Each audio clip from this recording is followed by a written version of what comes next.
Well, we have a great program today. Michael Galbraith, who is the president and CEO of the Fort Wayne Downtown Improvement District, also known as the DID, which covers the most important 99 blocks in our community, is here to talk about what's happening at the DID.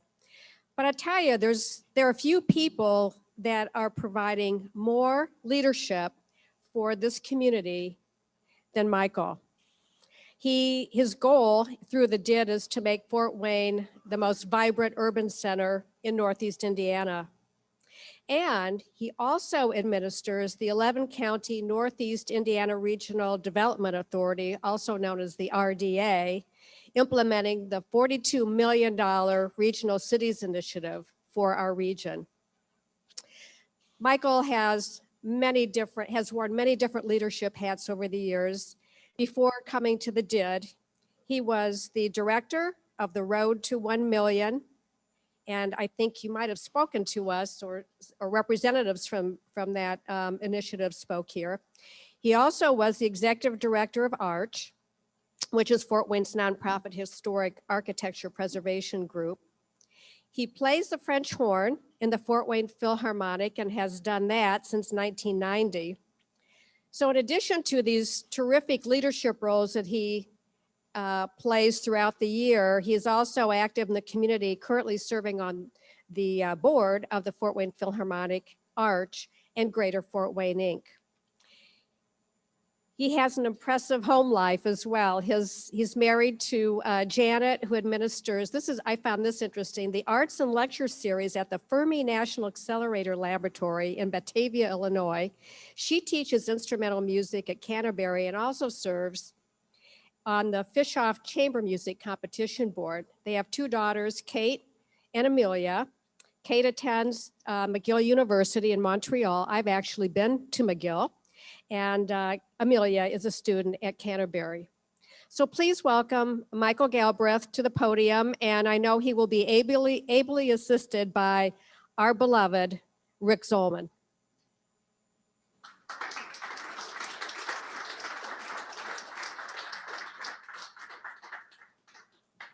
Thanks, Lynn. I'm going to say a quick thing in relation to what Kenyon said. I grew up outside of Ann Arbor, so last weekend was indeed really difficult for me as well. As a University of Michigan fan, I was warped at a very, very young age, and so I'm kind of dealing with that as we go forward. I'm going to talk a little bit today about perception and reality. I want to talk a little bit about reputation. I want to talk a little bit about prediction, not making predictions, but talking about prediction. As well as the idea that Fort Wayne's downtown sort of reflects the idea of what Fort Wayne is in general. So if you go to the next slide. Closer? There we go. Thank you. So this next slide, we may be going to in a bit. There we go. So my wife is a native of Fort Wayne. I think she's the third or fourth generation that's been born and raised here. When I talk about downtown, her memory of downtown, her perception and reality of downtown is this. It's crowded, it's full of people, there are stores, there are buses, and there are cars running up and down the streets. This is indeed this vibrant town. And for many, many years, that was both the perception and the reality of downtown in Fort Wayne. I think most of you have probably shopped at Wolf and Dessauer or something like that. I know a friend that has the Wolf and Dessauer elves that decorate his Christmas tree every year. So this perception and reality kind of mirrored as Fort Wayne grew and grew and grew. For many, many years, things were really good here in Fort Wayne. Every 20 years from 1890 to 1930, we doubled our population here in Fort Wayne. That kind of growth that you only see now in Sunbelt towns was happening right here in Fort Wayne. We were a boom town. So next slide. This was the perception, this was the reality. Fort Wayne was a vibrant urban center, vibrant urban core for Northeast Indiana, which is one of the things that we're trying to get back to as the DID. Next slide. So it was good for a very long time, and I think most of you will recognize this Greyhound station next to the embassy that came down not too long ago as we were building this facility that we're standing in right now. So next slide. And then they weren't. Fort Wayne really didn't have that great of a future in the 1950s as things started to happen outside of downtown. We ended up looking at lots and lots of growth outside of downtown, and a lot of those shops and offices started to move in other places as we started to see things like Glenbrook Mall, as we started to see the Coliseum bypass, as we started to see homes built farther and farther away. Retail sort of began to follow them. Next slide. And then all of a sudden we had empty storefronts and we had empty buildings in downtown. And the inevitable result of that was, the next slide, we had demolitions downtown. That's where we ended up with a lot of these vacant parking lots. Anybody know the name of this hotel that's coming down right now next to the PNC? It's the Van Orman Hotel, exactly right. That was an amazing hotel, and it came down and it's now the site of a lovely parking lot. Again, not great for downtown Fort Wayne. So in the 1950s and 60s, Fort Wayne's leadership began to get together to figure out how do we address this issue of downtown Fort Wayne remaining viable as an attraction for our region, remaining viable as a center for commerce, remaining viable as a center for people to come to. So next slide, if you would, please. So their solution was this urban renewal, which was going around at the time. You'll know Robert Moses is one of those urban planners in New York that began to have all of the slum clearances and began to have projects that were built in bigger cities. And that really didn't happen here. But their strategy was to look at office, government, and performing space focused on big institutions. I kind of like to talk about this as the idea, if you're looking at an aquarium, these are putting in the really big fish, right? These are putting in the fish that are, you know, foot long, rather than looking at how do we put little fish in and let them grow. So next slide. So we saw things that were truly amazing. The Performing Arts Campus that really has only one other peer in the nation, Lincoln Center in New York. We were able to build one of a planned, I think it's 8 buildings that were supposed to be on that campus. In the next slide, the other things that we ended up seeing was a lot of downtown office space at this point. Next slide.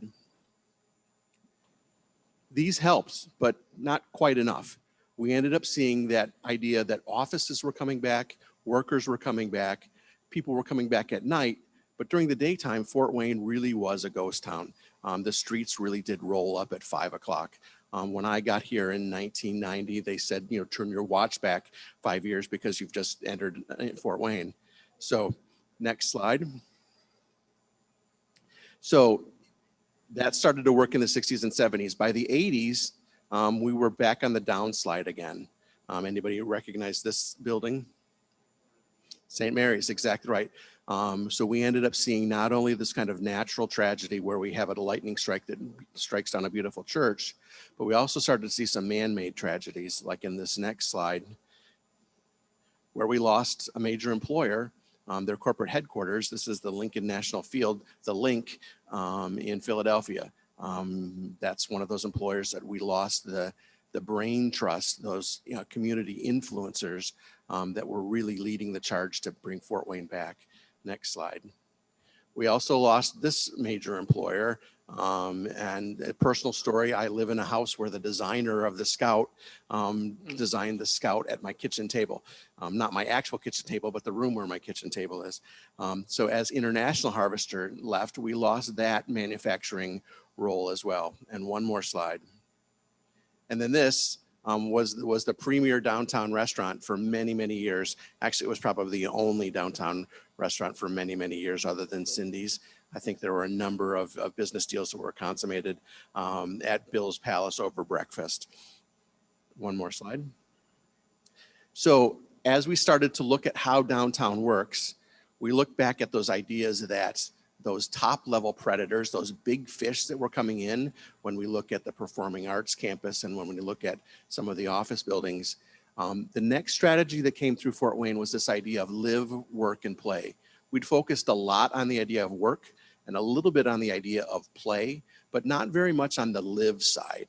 So as Fort Wayne began to say, how do we bring people back to downtown? How do we bring the idea that downtown is that vibrant urban core. How do we make it attraction for business to bring talent into Northeast Indiana and into Fort Wayne?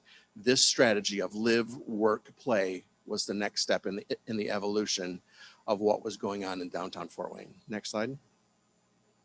So one of the things that they did when they started to plan things out was to say, let's form this downtown improvement district. And we are, as Lynn said, a group of people that are working on 99 blocks in downtown. And I like to talk about perception and reality. The reality is that we're 99 blocks. The perception is that downtown is a much bigger place than 99 blocks. When I look at the idea of what is downtown, if I ask somebody, is the Fort downtown? Most people would say, yes, the Fort is downtown. If I said, is Broadway downtown? Most people would say, yes, Broadway is downtown. The reality is for us, they're just outside of our district, even though we like to work with them and think about them as downtown. So next slide, if you would, please. So what do? We are putting in place as the Downtown Improvement District some of those things that allow the tiny little shrimp and those little plankton that the bigger fish can actually eat and survive on to flourish. We want to make sure that there are a couple of things in place for downtown that allow that business growth. The first thing is that we want it to be clean, we want it to be safe, we want it to be green. So we have a clean and green team that goes out every single day and make sure that the streets of downtown, the alleys of downtown are free of trash, they're free of graffiti, that they're picking up all of those things. And recently we've added the idea that during COVID, we need to make sure that things are sanitized as well. We need to make sure that those germs are not in things like parking meters and things like newspaper boxes and things like handles and all of that. So last year in 2019, we ended up collecting over 18,000 gallons of trash. Next slide.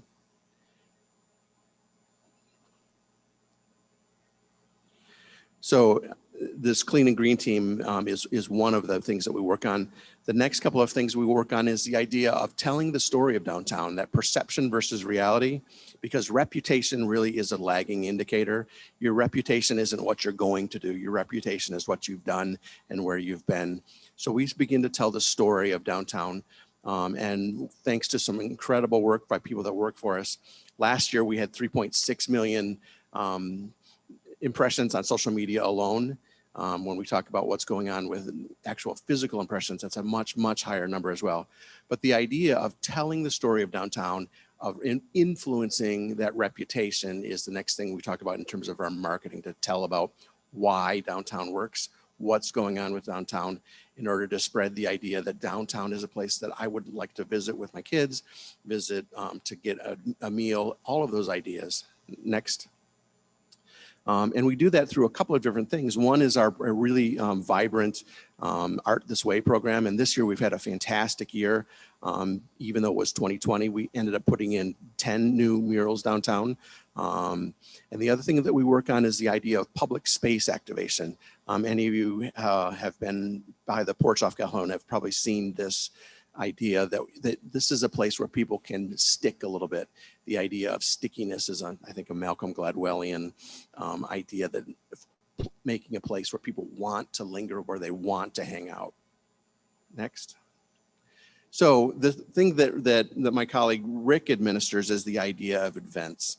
And Rick has done a fantastic job in this year, especially. We've been extraordinarily challenged with COVID in figuring out how to go from a macro level event where we're drawing 5, 6, 8, 15, 20,000 people to the idea of how do we begin to continue to draw people downtown, even though we can't have crowds. When we look at 2019's numbers, we had over a $2 million event impact in the season. So one of the things that we do is this Lunch on the Square. This year, Rick was extraordinarily creative in coming up with Lunch on Your Couch.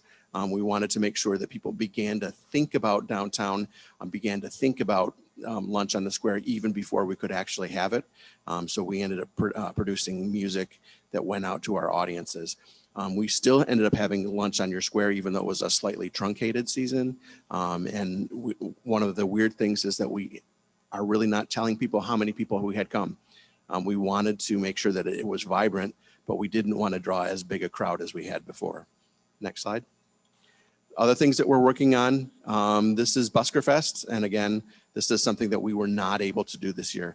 This has been an extraordinarily challenging year for Rick, who probably had to make 3 plans for every single event. The go forward, the go forward maybe, and then the not go forward. Busker Fest was one of those plans where we had to not go forward. This typically draws between 8,000 and 10,000 people downtown. Next. Again, this is another one that just passed us. Actually, it just did not pass us. It should have passed us. So this is Fright Night at the Zombie Walk. One of the things we were talking about was actually, could we have the Zombie Walk in this facility right here? So to be able to control the admission and control how many people walk through at a time, how many people interacted. The health department said if they're breathing and screaming and making zombie noises, that's probably not a good idea as they're breathing on other people. Next. And this one, and I'm gonna,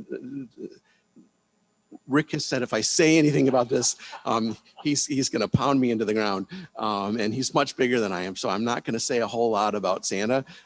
Santa Claus is one of those events that we draw 25,000 people downtown. Again, if we drew them down this year, it'll be a super spreader event. And so we can't have 25,000 people come downtown and watch Santa has the lights turned on. The lights will come on. We just can't tell you when they're going to come on. They're going to be on all season, but we're going to turn them on at some unspoken hour, and then they will go on, and people will be able to still come down and have Coney Island and take their pictures in front of it, but they're just not going to have a countdown. Next.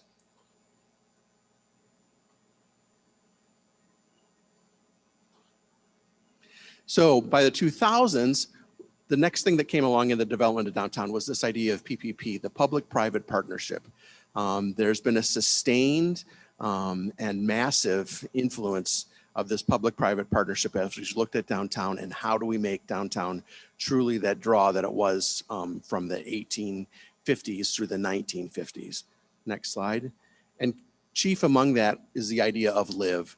We've really concentrated here in Fort Wayne on making the downtown a place where people want to live.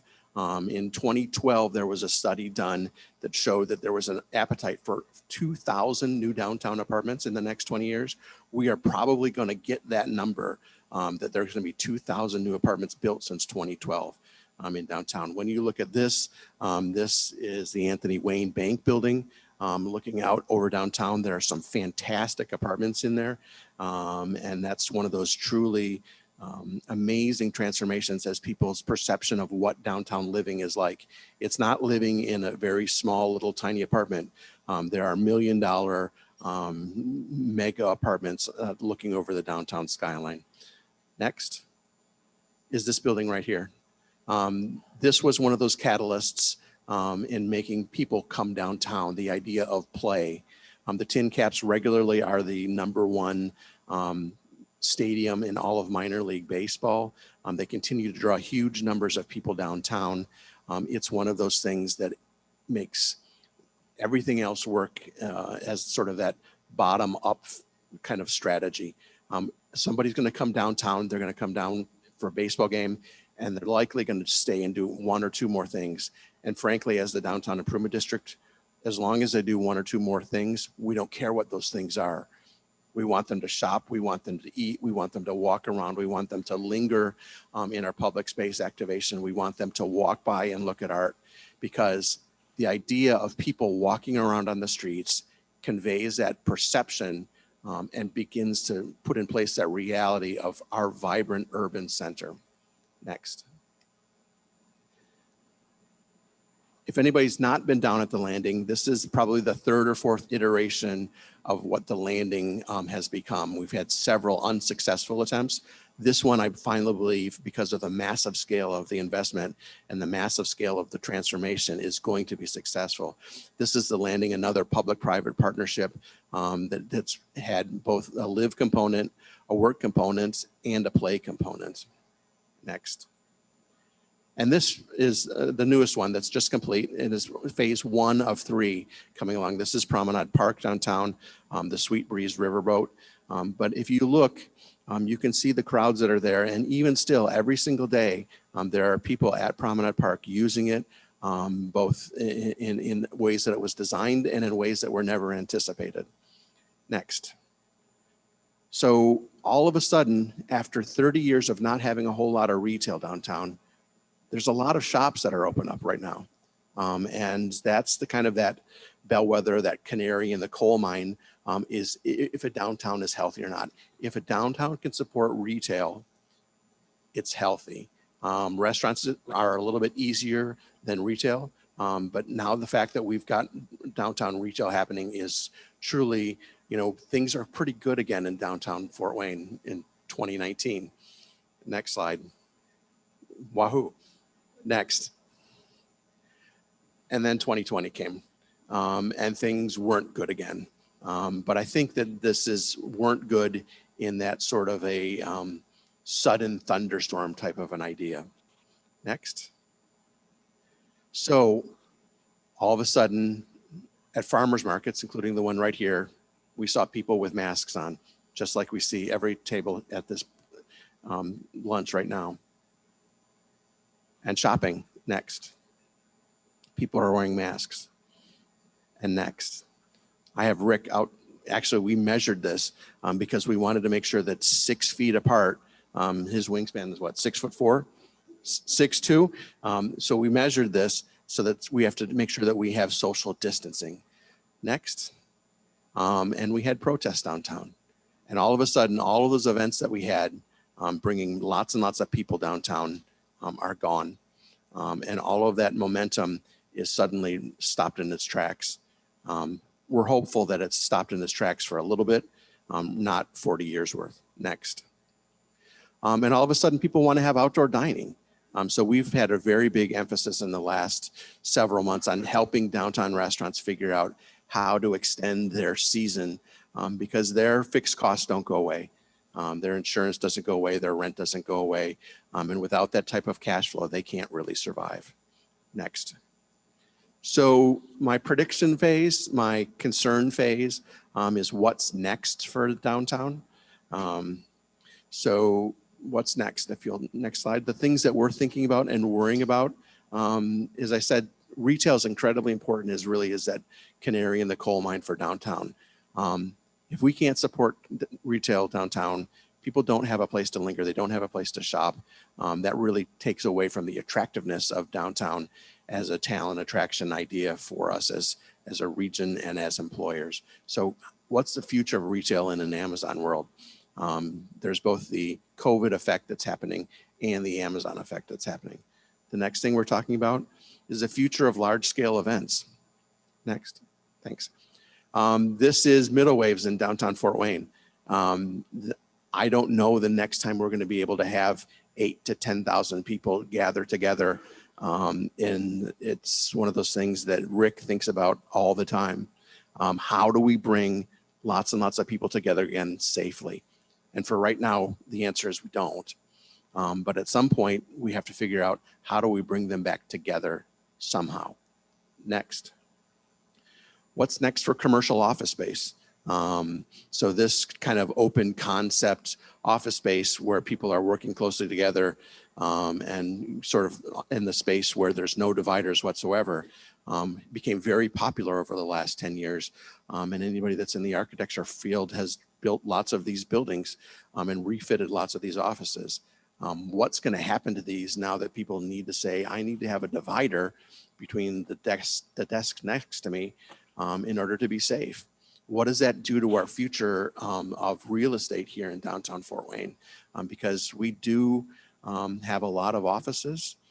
We do have a lot of people that come that want to work here. And a lot of this space is not going to work in a COVID environment. Next. What about work from home? We're all working from home at some point. And what is that going to do? I'm guessing that this picture of some woman, she's not getting a lot done right now, But that's the reality of working from home, is that there are many, many distractions. It's very difficult to work from home, even though you get a lot of other things done. The idea of how much internet do you need with your kids going to school and working at the same time? So the next thing, what about migration from bigger cities?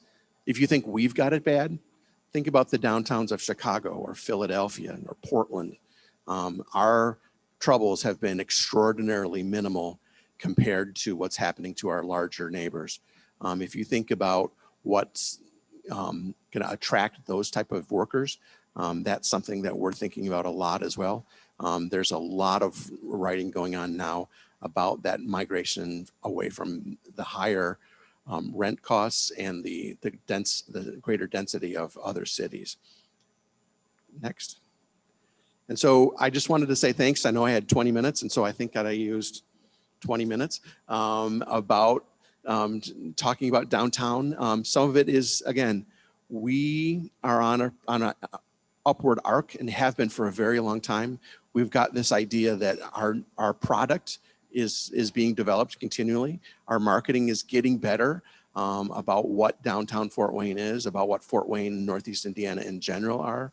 But we need to continue that idea of building the product. And that's what we do at the Downtown Improvement District, is that we try to build the product from the very bottom up. We try to create those conditions for the plankton and the shrimp and all of the other feeders of the larger institutions to survive.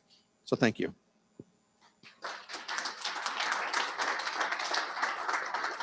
And questions?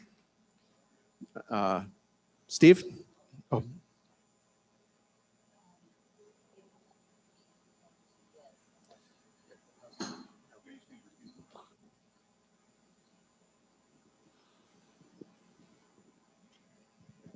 Mike, with all the residential units that either are built or are going to break ground in the next few months or on the drawing boards, surely you've probably been in contact and communication with various grocer or drugstore companies. And where's the critical mass in terms of units within the district that would trigger that type of a development?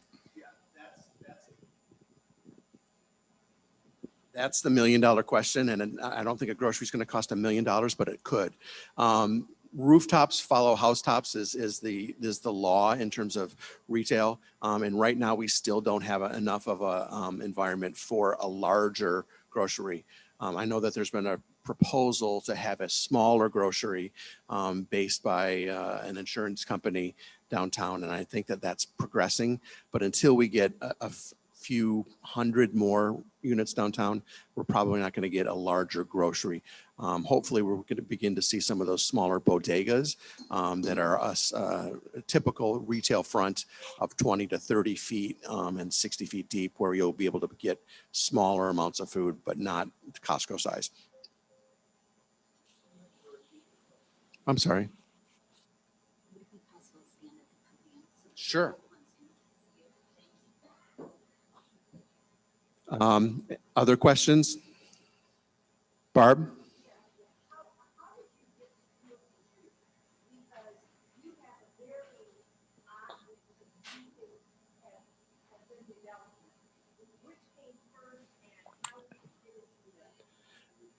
Barb asked, how did I get to do what I do? That I have a very odd history and mixture of skill sets. Yeah. And full disclosure, Barb and I are on the Philharmonic board together.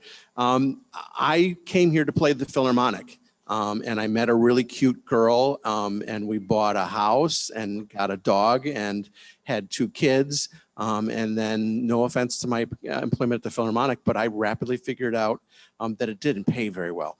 And so in order for us to say we want to have at some point our kids go to college, and we want at some point to be able to retire, I figured out that I needed to add things to my resume. So I went back to school and picked up a master's in historic preservation and architecture in Ball State. So I was working full time at the Philharmonic and had 2 kids under 4 and an assistantship and was getting a master's degree at the same time. And then I started working for Arch and figured out that I liked the idea of looking through spreadsheets, and I liked the idea of talking at board meetings, and I liked the idea of trying to figure out what was next and how to anticipate where those problems were going to be. And that just kind of led on and on. And that's how. Lynn? Sure. The safety and security of the 98 blocks downtown is top of the line. There are not those types of problems that our perception might have had as we had 25 years ago. The downtown is incredibly clean. The downtown's incredibly safe. There we have a dedicated bike patrol that goes around with 2 different shifts from the police. They make sure that everything is absolutely safe. We have the clean and green guys that make sure that there's no trash. We make sure there's no graffiti. It really is an easy place to live, work, and play. When we had our consultants come in for the Gale study that was done 2 years ago, these guys from Copenhagen said, you have the cleanest downtown we've ever seen anywhere in the world. So downtown really is, a gem for Northeast Indiana.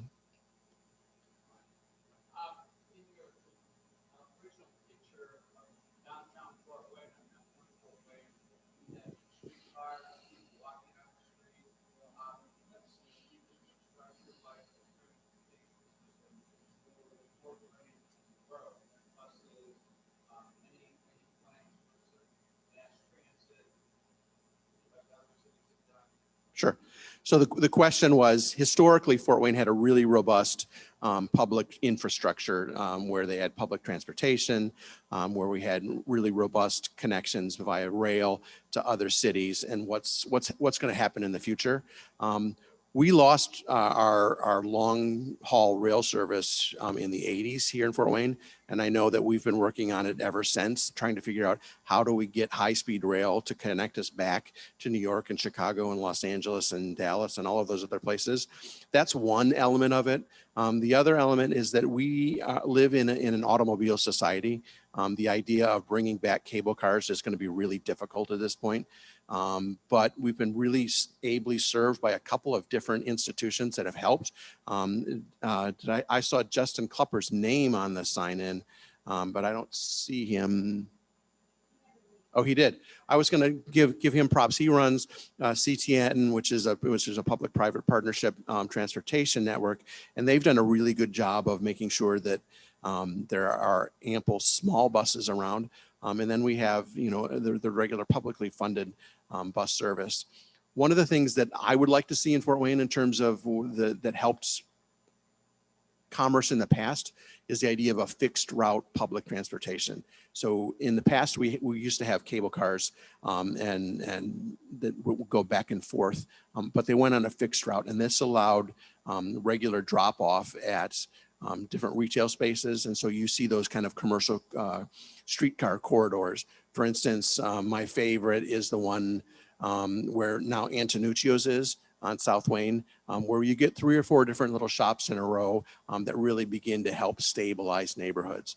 So that's what I'd like to see, is that sort of some of the fixed route stuff come back.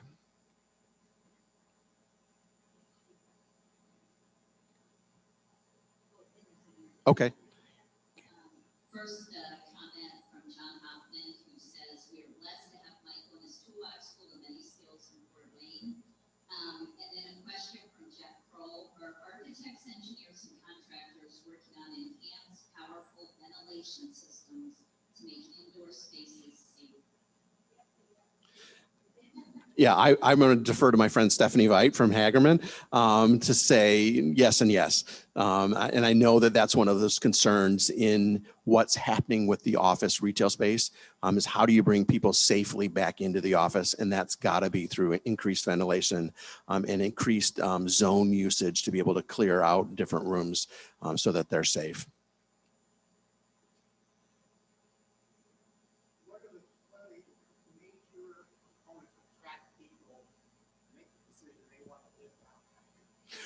Okay, the question was, what are the major components of people, of why people come downtown to live. Couple of different things. One, the people that we see coming downtown in largest number are both the empty nester boomers and the very young people that are just starting their career, usually without kids. So downtown right now has not been very good for kids. It's harder to raise kids downtown. So that's the idea that we're seeing now, is that people are mostly childless. And the things that are attracting them are very similar. You can go out of your apartment, and it's a lifestyle choice that I can go and walk a block away and get a cup of coffee or get pastries for my breakfast. There are great places to be able to go to work. I've got access to some of the play things. I can go to a performance from the Philharmonic to the Civic Theater to the ballet to the Tin Caps. And so those sorts of amenities I would say are the biggest contributor to people choosing to live downtown, as well as that idea of it just feels vibrant. There are people walking around at all hours of downtown right now. So.